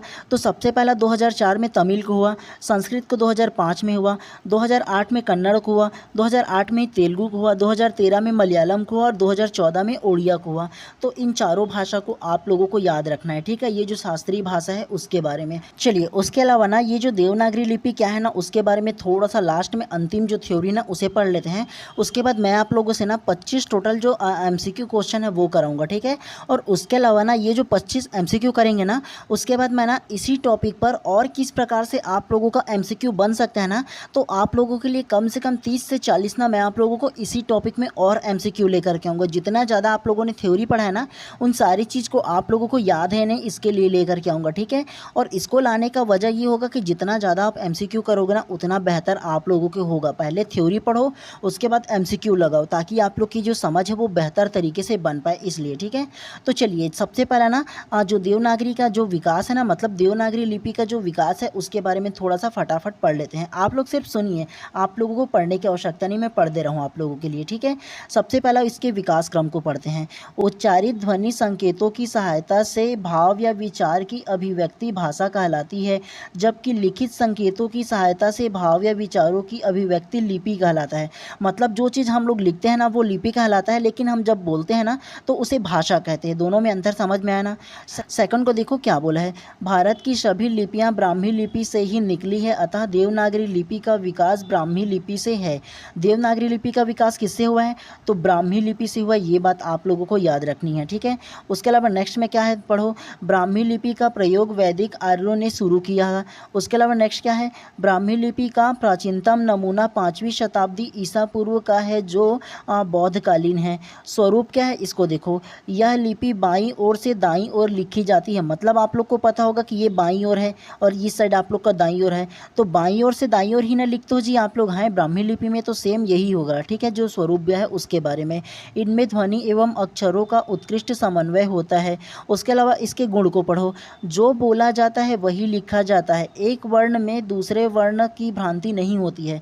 मतलब हम लोग जो हिंदी में बोलेंगे ना केवल वही लिखते हैं, जबकि इंग्लिश में बोलते कुछ और हैं, लिखते कुछ और हैं, पढ़ते कुछ और है। जय माता की होता है पूरा के पूरा। इंग्लिश पढ़ के देखो ना जी, कोई माई बाप ही नहीं है उसका। तो इंग्लिश में अल्फ़ाबेट कुछ और लिखा है, पढ़ते कुछ और हैं हम लोग, है ना। साइकोलॉजी को पढ़ करके देखो, है ना, अजीब अजीब सा रहता है जो इंग्लिश का जो लिखावट रहता है, तो उसको नहीं लेंगे। लेकिन हिंदी में जो बोला जाता है वही लिखा जाता है, इसमें भ्रांति हम लोग को मतलब भ्रम पैदा नहीं होता है। ठीक है, लास्ट में इसका नामकरण के बारे में थोड़े से जान लेते हैं।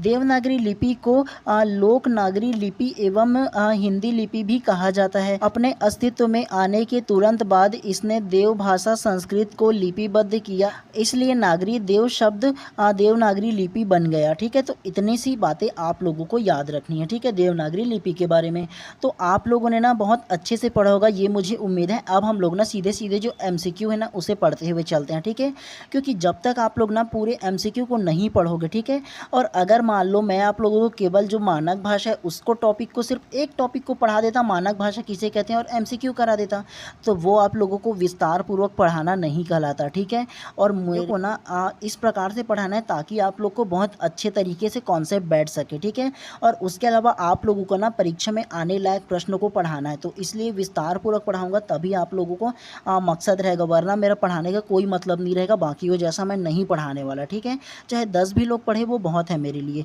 चलिए अब सबसे पहला हम लोग ना MCQ फर्स्ट को पढ़ते हैं।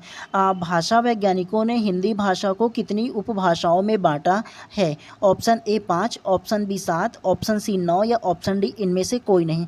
अब भी जस्ट हम लोगों ने थ्योरी में पढ़ा है, तो क्या इसका आंसर है बताइए सबसे पहले आप। तो प्रश्न क्रमांक 1 का जो करेक्ट आंसर है वो आप लोग का ऑप्शन नंबर 5 करेक्ट हो जाएगा। मैंने अभी आप लोगों को अपना जो थ्योरी है उसमें पढ़ाया था ना कि भाषा वैज्ञानिकों ने हिंदी भाषा को कितने उपभाषा में बांटा है, तो 5 उपभाषा में बांटा है, मैंने बताया था ना आप लोगों को। और कौन कौन सी उपभाषा है, तो सबसे पहला मैंने आप लोग को बताया था पश्चिमी हिंदी, दूसरा राजस्थानी हिंदी, तीसरा पूर्वी हिंदी, चौथा बिहारी हिंदी और पांचवा पहाड़ी हिंदी। 5 आप लोग को बताया था ना उपभाषा के बारे में। तो ये आप लोग का 5 भाषा वैज्ञानिकों है ना, उन्होंने हिंदी को उपभाषा में बांटा है। कितने उपभाषा में, तो 5 उपभाषा में बांटा है। ये बात आप लोगों को याद रखनी है, ठीक है। तो इस प्रकार से प्रश्न क्रमांक फर्स्ट का करेक्ट आंसर क्या होगा, ऑप्शन नंबर 5 करेक्ट हो जाएगा, ठीक है। अगर आप लोगों ने थ्योरी को बहुत अच्छे से पढ़ा होगा ना, तो आराम से ये जो 25 जो आप लोग का जो ना MCQ वो किसी भी प्रकार से आप लोगों का दिक्कत नहीं जाएगा, आराम से आप लोग बना सकते हो। एक भी प्रश्न गलत नहीं होगा आप लोग को, अगर ध्यान से समझा होगा तो, ठीक है। चलिए प्रश्न क्रमांक 2 को पढ़ो। छत्तीसगढ़ी भाषा इनमें से किसके अंतर्गत पड़ती है? ऑप्शन ए पश्चिमी हिंदी, ऑप्शन बी पूर्वी हिंदी, ऑप्शन सी पहाड़ी हिंदी या ऑप्शन डी इनमें से कोई नहीं। तो क्या इसका आंसर होगा बताइए सबसे पहले आप। तो प्रश्न क्रमांक 2 का जो करेक्ट आंसर है ना, वो आप लोग का ऑप्शन नंबर बी पूर्वी हिंदी करेक्ट हो जाएगा। मैंने आप लोग को थ्योरी में बताया था कि जो भाषा की जो 5 उपभाषा है उसमें पढ़ाया था ना कि जो पूर्वी हिंदी है उसके अंतर्गत जो आप लोग का छत्तीसगढ़ी भाषा आता है वो बताया था। इसके लिए मैंने क्या बताया था आप लोग को, भारत का एक छोटा सा मैप बना लो ताकि आप लोग को समझ में आए बोल करके।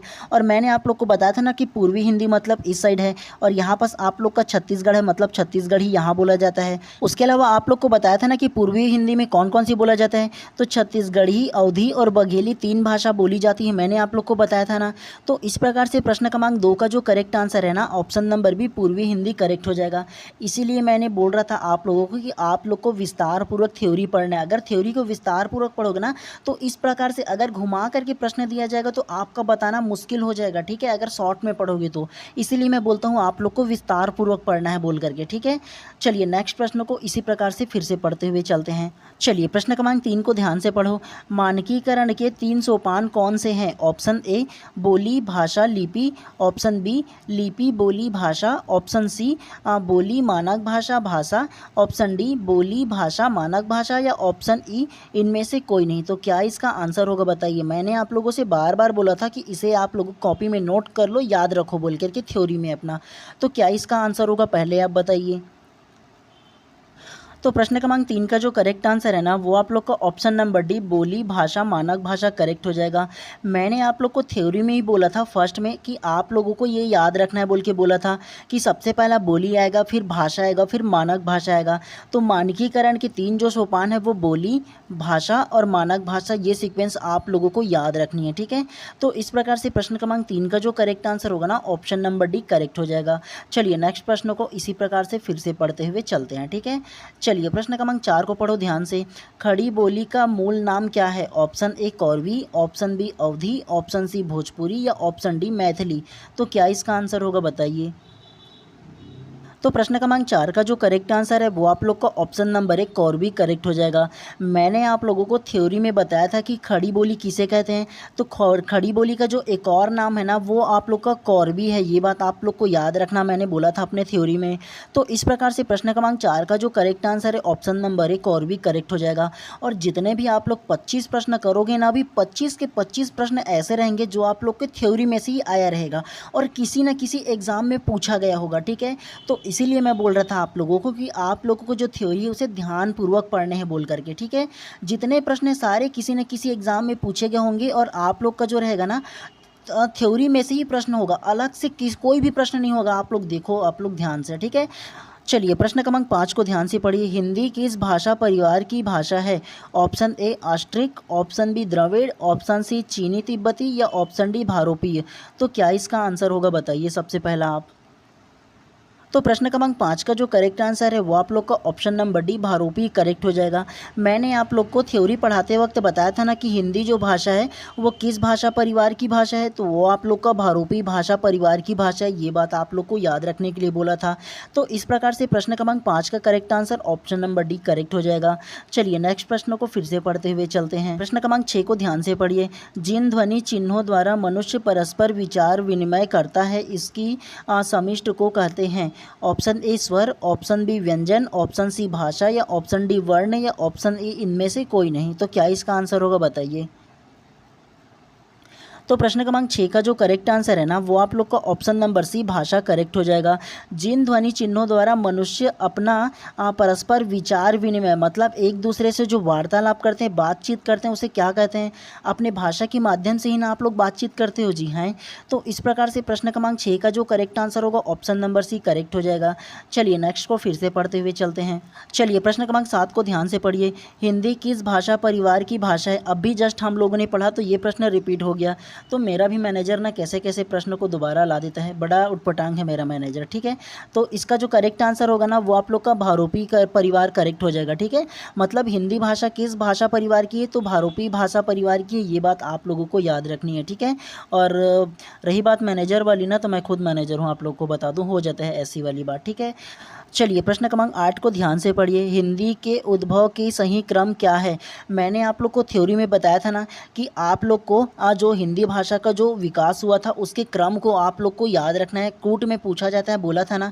लीजिए सेम प्रश्न आप लोगों का आ गया। अब आप लोगों ने याद होगा, अगर कि थ्योरी को पढ़े होंगे तो बताइए कौन सा होगा? Option A, option B, option C या ऑप्शन डी या ऑप्शन ई? तो क्या इसका आंसर होगा? ध्यान से पढ़ लीजिए, दोबारा पढ़ लीजिए, वीडियोस को बीच में रोक लीजिए, कोई दिक्कत नहीं है, लेकिन आप लोग का जो आंसर है वो करेक्ट होना चाहिए। ठीक है, तो बताइए क्या इसका आंसर होगा? इसीलिए मैं आप लोगों से बार बार बोल रहा था आप लोग को याद रखनी है बोल करके। तो प्रश्न क्रमांक 8 का जो करेक्ट आंसर है ना वो आप लोगों का ऑप्शन नंबर बी संस्कृत, पाली, प्राकृत, अपभ्रंश और अवहट जो है ना वो करेक्ट हो जाएगा। कैसे? तो मैंने आप लोग को थ्योरी में ही बताया था ना कि सबसे पहला संस्कृत आएगा, फिर पाली आएगा, फिर प्राकृत आएगा, फिर अपभ्रंश आएगा और लास्ट में अवहट हो जाएगा, और अवहट के बाद जो होगा वो हिंदी हो जाएगा। ये था ना हम लोग का जो सीक्वेंस बाय सीक्वेंस पढ़ा था उसमें। तो इस प्रकार से प्रश्न क्रमांक 8 का जो करेक्ट आंसर है ऑप्शन नंबर बी करेक्ट हो जाएगा। तो इसको आप लोगों को याद ही रखना है, ऐसे प्रश्न आजकल पूछा जा रहा है। ठीक है, चलिए प्रश्न क्रमांक 9 को ध्यान से पढ़िए। देवनागरी लिपि का विकास किस प्राचीन लिपि से हुआ है? Option A Brahmi, option B Gurmukhi, option C Sauraseni या ऑप्शन डी अपभ्रंश या ऑप्शन ई पाली? तो क्या इसका आंसर होगा बताइए? तो प्रश्न क्रमांक 9 का जो करेक्ट आंसर है वो आप लोगों का option number A Brahmi correct हो जाएगा। कैसे? तो देवनागरी लिपि का विकास किस प्राचीन लिपि से हुआ है बोला है, तो देवनागरी लिपि का जो विकास है वो ब्राह्मी लिपि से हुआ है। मैंने आप लोग को थ्योरी में बताया था और याद रखने के लिए भी बोला था। तो इस प्रकार से प्रश्न क्रमांक 9 का जो करेक्ट आंसर है option number A Brahmi correct हो जाएगा। चलिए नेक्स्ट प्रश्न को इसी प्रकार से फिर से पढ़ते हुए चलते हैं। चलिए प्रश्न क्रमांक 10 को ध्यान से पढ़िए। विभाषा किसे कहते हैं? ऑप्शन ए खड़ी बोली हिंदी को, ऑप्शन बी हिंदी क्षेत्र की प्रमुख बोलियों को, ऑप्शन सी हिंदी क्षेत्र की विशेष बोलियों को, ऑप्शन डी एक छोटे से क्षेत्र में बोली जाने वाली भाषा, या ऑप्शन ई इनमें से कोई नहीं। तो क्या इसका आंसर होगा बताइए? ये तो आप लोग के लिए ईजी होगा अगर आप लोगों ने थ्योरी को ध्यान से पढ़ा होगा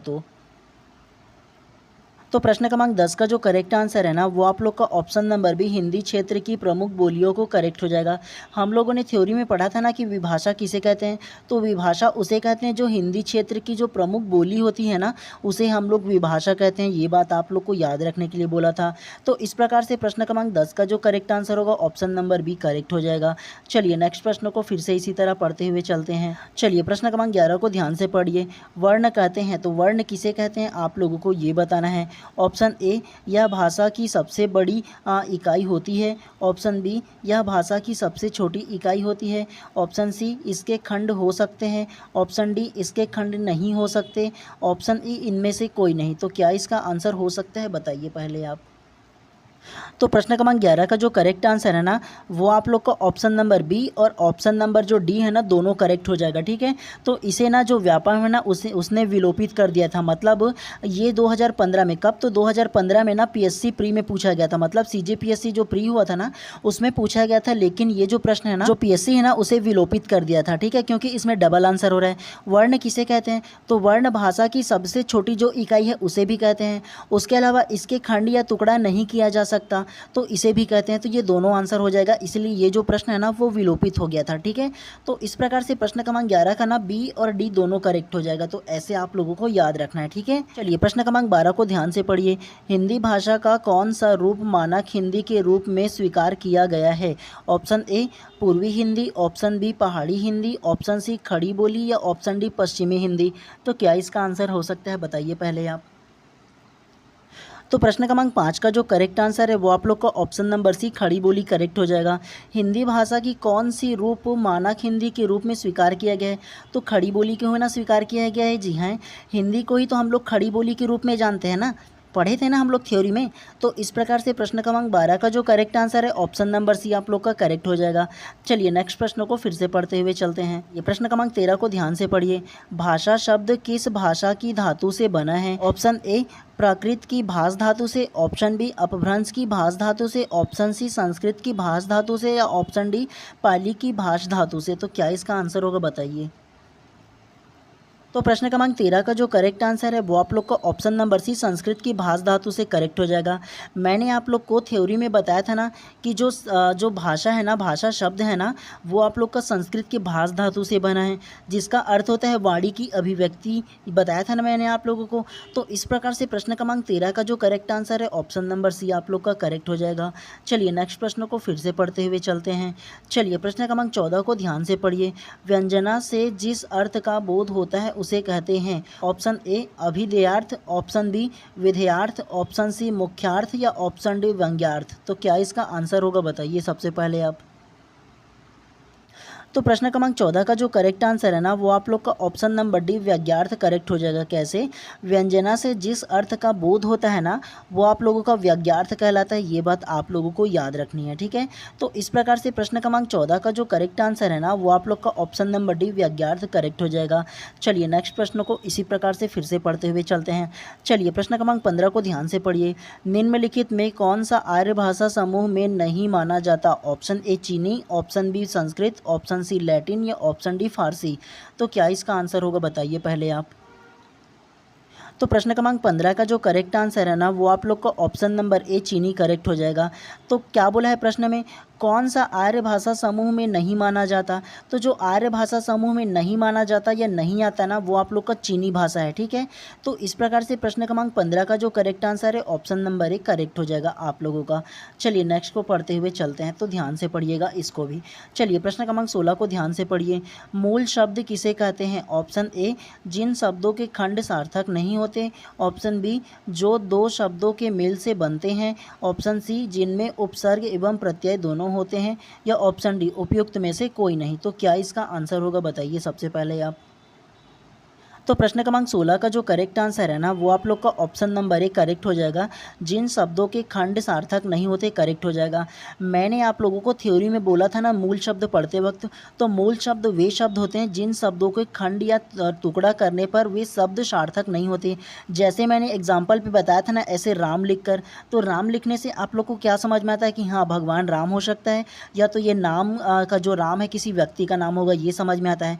अगर मैं इसका खंड या टुकड़ा कर दूँ, मतलब रा को अलग लिख दूं, माँ को अलग लिख दूं, तो ये रा बोलने से आप लोग को कुछ समझ में आएगा क्या, या माँ बोलने से कुछ समझ में आएगा क्या? कुछ अर्थ नहीं निकल रहा है इन दोनों का, ठीक है। तो मूल शब्द वे शब्द होते हैं जिन शब्दों का ना खंड या टुकड़ा करने पर उसका सार्थक जो अर्थ है ना वो नहीं मिलता, ठीक है। तो उसे मूल शब्द कहते हैं, ये बात आप लोगों को याद रखना है। तो इस प्रकार से प्रश्न क्रमांक 16 का जो करेक्ट आंसर है ऑप्शन नंबर ए करेक्ट हो जाएगा। चलिए प्रश्न क्रमांक 17 को ध्यान से पढ़िए। शब्द सार्थक तभी कहे जाएंगे। ऑप्शन ए वे बोलने में सरल हो, ऑप्शन बी उसका निश्चित अर्थ हो, ऑप्शन सी वे वाक्य में प्रयुक्त हो, या ऑप्शन डी वे भाषा में प्रयोग किए हो। तो क्या इसका आंसर होगा बताइए। इजी है ये भी प्रश्न। तो प्रश्न क्रमांक 17 का जो करेक्ट आंसर है वो आप लोगों का ऑप्शन नंबर बी उसका एक निश्चित अर्थ हो करेक्ट हो जाएगा। कैसे? तो शब्द सार्थक तभी होंगे जब उसका एक निश्चित अर्थ हो। कैसे? तो चलिए मैं आप लोगों को एक उदाहरण के तौर पे समझा देता हूँ, ठीक है।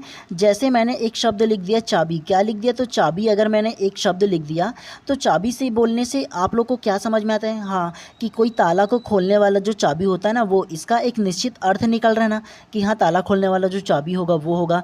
अगर मैं चाबी को वाबी लिख देता हूँ, क्या लिख देता हूँ? तो वाबी लिख देता हूँ। क्या? वाबी लिख दिया, ठीक है। तो इसका कोई अर्थ निकल रहा है क्या? ये वाबी क्या होता है? नहीं हो रहा है ना। तो ये सार्थक शब्द नहीं कहे जाएंगे। सार्थक शब्द वे कहे जाएंगे जिसका कोई निश्चित अर्थ निकलता हो, जिससे आप लोग को कुछ समझ में आए, ठीक है। तो इस प्रकार से प्रश्न क्रमांक 17 का जो करेक्ट आंसर होगा ऑप्शन नंबर बी करेक्ट हो जाएगा आप लोग का, ठीक है। चलिए नेक्स्ट प्रश्न को इसी तरह से फिर से पढ़ते हुए चलते हैं। चलिए प्रश्न क्रमांक 18 को ध्यान से पढ़िए। इनमें से कौन सा कथन उपयुक्त सही नहीं है? ऑप्शन ए ए भाषा प्रतीकों का ढांचा है, ऑप्शन बी भाषा मानव की जन्मजात संपत्ति है, ऑप्शन सी संस्कृति की तरह भाषा भी विद्यमान है, या ऑप्शन डी भाषाई संप्रेषण से जानकारी देते हैं। तो क्या इसका आंसर होगा बताइए। तो प्रश्न क्रमांक 18 का जो करेक्ट आंसर है ना वो आप लोग का ऑप्शन नंबर बी करेक्ट हो जाएगा। भाषा मानव की जन्मजात संपत्ति है, करेक्ट हो जाएगा। कैसे? तो इनमें से कौन सा कथन उपयुक्त नहीं है बोला है, मतलब गलत है बोला है। तो जो गलत शब्द है ना, मतलब जो गलत कथन है वो आप लोग का भाषा मानव की जन्मजात संपत्ति ही है, ये गलत हो जाएगा। तो आप लोग ये बताओ, कोई भाषा किसी मनुष्य की जन्मजात संपत्ति होती है क्या? नहीं ना होती है। तो इस प्रकार से प्रश्न क्रमांक 18 का जो करेक्ट आंसर है ऑप्शन नंबर बी करेक्ट हो जाएगा। चलिए नेक्स्ट प्रश्न को इसी तरह से फिर से पढ़ते हुए चलते हैं। चलिए प्रश्न क्रमांक 19 को ध्यान से पढ़िए। भाषा की प्रकृति के संबंध में निम्न में से कौन सा कथन सही है? ऑप्शन ए भाषा प्रवाहहीन है, ऑप्शन बी भाषा बहती नीर है, ऑप्शन सी भाषा नलकूप जल है, या ऑप्शन डी उपयुक्त सभी। तो क्या इसका आंसर होगा बताइए पहले आप। तो प्रश्न क्रमांक 19 का जो करेक्ट आंसर है ना वो आप लोगों का ऑप्शन नंबर बी भाषा बहती नीर है, करेक्ट हो जाएगा। कैसे? तो भाषा की प्रकृति के संबंध में हम लोगों ने थ्योरी में पढ़ा था कि भाषा जो है वो आप लोग का बहती नीर है। क्या है? तो भाषा बहती नीर है, ये आप लोग का करेक्ट हो जाएगा। तो इस प्रकार से प्रश्न क्रमांक 19 का जो करेक्ट आंसर है ऑप्शन नंबर बी आप लोग का करेक्ट हो जाएगा। चलिए नेक्स्ट प्रश्न को इसी प्रकार से पढ़ते हुए चलते हैं हम लोग, ठीक है। चलिए प्रश्न क्रमांक 20 को ध्यान से पढ़िए। भाषा में समास का प्रयोजन है, ऑप्शन ए कम शब्दों में अर्थ का प्रच्छन्नता, ऑप्शन बी कम शब्दों में अर्थ का विस्तार, ऑप्शन सी कम शब्दों में अर्थ का लाघव, या ऑप्शन डी उपयुक्त में से कोई नहीं। तो क्या इसका आंसर हो सकता है बताइए पहले आप। तो प्रश्न क्रमांक 20 का जो करेक्ट आंसर है ना वो आप लोग का ऑप्शन नंबर बी करेक्ट हो जाएगा। कम शब्द में अर्थ का विस्तार करेक्ट हो जाएगा। कैसे? तो भाषा में समास का जो प्रयोजन है वो आप लोग का ऑप्शन नंबर बी कम शब्द में अर्थ का विस्तार करेक्ट हो जाएगा, ठीक है। तो इस प्रकार से प्रश्न क्रमांक 20 का जो करेक्ट आंसर है ना ऑप्शन नंबर बी आप लोग का करेक्ट हो जाएगा। चलिए नेक्स्ट प्रश्न को इसी प्रकार से पढ़ते हुए चलते हैं। चलिए प्रश्न क्रमांक 21 को ध्यान से पढ़िए। भारत में शास्त्रीय भाषा की पारिस्थितिक सर्वप्रथम किस भाषा को प्रदान की गई, मतलब मान्यता किसे प्रदान की गई, ये आप लोगों को बताना है। हम लोगों ने थ्योरी में भी पढ़ा था। Option A Hindi, option B Sanskrit, option C Malayalam, option D Tamil, या ऑप्शन ए इनमें से कोई नहीं। तो क्या इसका आंसर होगा बताइए। तो प्रश्न क्रमांक 21 का जो करेक्ट आंसर है वो आप लोग का option number D Tamil correct हो जाएगा। कैसे? तो हम लोगों ने ना थ्योरी में पढ़ा था कि सबसे पहला हम लोगों ने शास्त्रीय भाषा में किस भाषा को मान्यता मिला था, ठीक है। तो सबसे पहला ना जो तमिल भाषा है उसे शास्त्रीय भाषा का मान्यता मिला था। कब मिला था? तो 2004 में मिला था। कब मिला था? तो 2004 में इसे शास्त्रीय भाषा की मान्यता प्राप्त मिला था। तो ये बात आप लोग को याद रखने के लिए बोला था मैंने। तो इस प्रकार से प्रश्न क्रमांक 21 का जो करेक्ट आंसर है ऑप्शन नंबर डी करेक्ट हो जाएगा आप लोगों का। दूसरा में जो है वो आप लोग का संस्कृत मिला था, आप लोग को पता होगा, ठीक है। चलिए प्रश्न क्रमांक 22 को ध्यान से पढ़िए। देवनागरी लिपि में लिखी जाती है, ऑप्शन ए अंग्रेजी, option B Punjabi, option C Hindi, या ऑप्शन डी उर्दू। तो क्या इसका आंसर होगा बताइए। अगर थ्योरी को पढ़ेंगे तो ईजी है आप लोगों के लिए। तो प्रश्न क्रमांक 22 का जो करेक्ट आंसर है ना वो आप लोग का option number C Hindi correct हो जाएगा आप लोग का, ठीक है। देवनागरी लिपि में जो लिखा जाता है वो हिंदी भाषा लिखा जाता है, हम लोगों ने थ्योरी में पढ़ा था। तो इस प्रकार से प्रश्न क्रमांक 22 का जो करेक्ट आंसर है ऑप्शन नंबर सी करेक्ट हो जाएगा, ठीक है। चलिए नेक्स्ट प्रश्न को इसी प्रकार से फिर से पढ़ते हुए चलते हैं हम लोग। चलिए प्रश्न क्रमांक 23 को ध्यान से पढ़िए। इंसानी भाषा का विकास प्रकृति वस्तु की स्वाभाविकता आवाज़ों को पहचानने से हुई है, यह कथन है। ऑप्शन ए सत्य, ऑप्शन बी असत्य, ऑप्शन सी निरर्थक, या ऑप्शन डी उपरोक्त में से कोई नहीं। तो क्या इसका आंसर होगा बताइए सबसे पहले आप। तो प्रश्न क्रमांक 23 का जो करेक्ट आंसर है वो आप लोग का ऑप्शन नंबर ए जो है ना वो सत्य करेक्ट हो जाएगा। इंसानी भाषा का विकास प्राकृतिक वस्तुओं की स्वाभाविकता आवाज़ को पहचानने से हुई है। तो हम लोग ना ये जो इंसानी भाषा जो है ना हम लोग की प्राकृतिक वस्तुओं की जो आवाज़ है, मतलब स्वाभाविक जो आवाज़ है उनको पहचानने से हुई है ना, तो ये बात जो लाइन है ना वो सत्य हो जाएगा आप लोग का, ठीक है। तो इस प्रकार से प्रश्न क्रमांक 23 का जो करेक्ट आंसर होगा ऑप्शन नंबर ए सत्य हो जाएगा, ठीक है। चलिए प्रश्न क्रमांक 24 को ध्यान से पढ़िए। ये जो प्रश्न है फिर से रिपीटेड हो गया मेरे को लग रहा है। हिंदी भाषा का विकास का सही क्रम बताइए। चलिए आप लोगों ने पढ़ा ना, नेक्स्ट प्रश्न में तो बताइए इसका क्या आंसर होगा, डायरेक्ट बता दीजिए। सबसे पहला option A, option B, option C, या ऑप्शन डी। तो क्या इसका आंसर होगा बताइए पहले आप। तो प्रश्न क्रमांक 24 का जो करेक्ट आंसर है ना वो आप लोग का ऑप्शन नंबर ए करेक्ट हो जाएगा। संस्कृत, पाली, प्राकृत, अपभ्रंश, अवहट फिर हिंदी हो जाएगा। हम लोगों ने पढ़ा था ना, ये जो हिंदी जो था ना उसमें नहीं था, सेकंड वाला जो प्रश्न पढ़ा था उसमें सबसे पहला, अभी हिंदी भी ऐड हो गया है, ठीक है। तो सबसे पहला किस भाषा आया था इसका विकास में? सबसे पहला संस्कृत आया था, फिर पाली आया था, फिर प्राकृत आया था, फिर अपभ्रंश आया था, फिर अवहट और फिर लास्ट में हिंदी में रूपांतरित हो गया था, ठीक है। तो इस प्रकार से प्रश्न क्रमांक 24 का जो करेक्ट आंसर है ऑप्शन नंबर ए करेक्ट हो जाएगा, ठीक है। चलिए आज की क्लास के अंतिम प्रश्न को ध्यान से पढ़ते हुए चलिएगा। सेम प्रश्न है लेकिन इसको थोड़ा सा कटिंग करके पेश कर दिया गया है, ठीक है। चलिए प्रश्न क्रमांक 25 को पढ़िए, क्या बोला है? आजकल हम जिन हिंदी को लिखते बोलते हैं उनके प्रारंभिक स्वरूप को पुरानी हिंदी या अवहट कहा जाता है। इस अवहट का उद्भव का सही क्रम है। तो देखो किस प्रकार से घुमा करके प्रश्न पूछा जा सकता है आप लोगों से, ठीक है। तो आप लोग को इसी प्रकार से ध्यान से पढ़ते हुए चलना है। सबसे पहला को देखो option A, option B, option C या ऑप्शन डी। अभी प्रश्न क्रमांक 24 में आप लोगों ने देखा है ना, तो क्या इसका आंसर होगा बताइए पहले आप। तो प्रश्न क्रमांक 25 का जो करेक्ट आंसर है ना वो आप लोग का ऑप्शन नंबर सी करेक्ट हो जाएगा। सबसे पहला संस्कृत, पाली, प्राकृत, अवहट हो जाएगा, ठीक है। क्योंकि इसको शॉर्ट में दे दिया गया इसलिए ऑप्शन नंबर सी ही करेक्ट होगा, ठीक है। लेकिन ऐसे हम लोग पूर्ण इसका आंसर जानते तो क्या होता, सबसे पहला संस्कृत आता, फिर पाली आता, फिर प्राकृत आता, फिर अपभ्रंश आता, फिर अवहट आता और उसके बाद लास्ट में हिंदी आता आप लोगों का, ठीक है। तो जिस प्रकार से मुझे याद है आप लोगों को मुखाग्र याद होने चाहिए, ठीक है, ताकि आप लोग का जो प्रश्न है वो गलत ना हो, ठीक है। तो इस प्रकार से प्रश्न क्रमांक 25 का जो करेक्ट आंसर है ऑप्शन नंबर सी जो है ना वो आप लोगों का करेक्ट हो जाएगा। तो चलिए आज की क्लास को यहीं पर समाप्त करते हैं और अगर आप लोग चैनल पर नए होंगे तो चैनल को सब्सक्राइब कर देना और बेल आइकन को दबा देना, ताकि इस प्रकार की जब भी मैं कंटिन्यू क्लास लेकर आऊँ ना तो सबसे पहले आप लोगों को नोटिफिकेशन मिले। और आप लोगों को नोटिफिकेशन मिले इसलिए ज़्यादा ज़रूरी कि आप चैनल को सब्सक्राइब कर दो, ठीक है। आप लोग जितना ज़्यादा अभी पढ़ोगे ना उतना ज़्यादा बेहतर आप लोगों के लिए होने वाला है, ठीक है। तो इसलिए ध्यान से कंसिस्टेंसी के साथ पढ़ते हुए चलिएगा, ठीक है। चलिए नेक्स्ट क्लास में फिर हम लोग फिर से मिलते हैं।